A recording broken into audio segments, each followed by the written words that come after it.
அதிமுக பொதுச் செயலாளரும் எதிர்க்கட்சி தலைவருமான எடப்பாடி கே பழனிசாமி இஸ்லாமிய பெருமக்களுக்கு பக்ரீத் திருநாள் வாழ்த்து தெரிவித்துள்ளார். இது தொடர்பாக அவர் வெளியிட்டுள்ள அறிக்கையில், இறை நம்பிக்கை உள்ளவர்கள் எந்த தியாகத்திற்கும் தயங்க மாட்டார்கள் என்ற தத்துவத்தை பறைசாற்றும் திருநாளாம் பக்ரீத் திருநாளை கொண்டாடும் இஸ்லாமிய பெருமக்கள் அனைவருக்கும் உளமார்ந்த தியாக திருநாள் நல்வாழ்த்துக்களை அன்போடு தெரிவித்துக் கொள்வதாக குறிப்பிட்டுள்ளார்.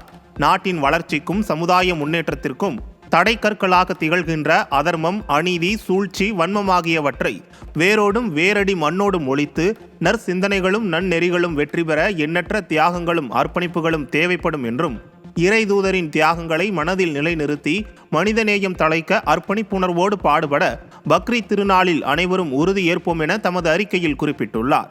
உலகில் அன்பும் அமைதியும் தலை தோங்கிட அனைவரும் மனிதநேயத்துடனும் சகோதரத்துவத்துடனும் தியாக சிந்தனையுடனும் வாழ்ந்திட வேண்டும் எனவும், அனைவரது வாழ்விலும் வளமும் நலமும் பெருகிட வேண்டும் என்றும் கழக பொதுச் செயலாளர் தமது அறிக்கையில் தெரிவித்துள்ளார்.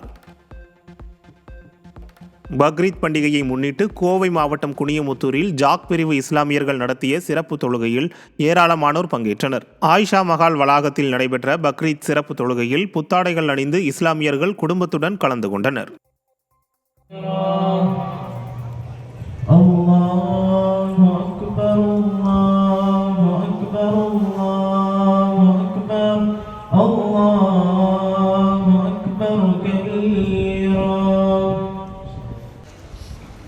أشهد أن لا إله إلا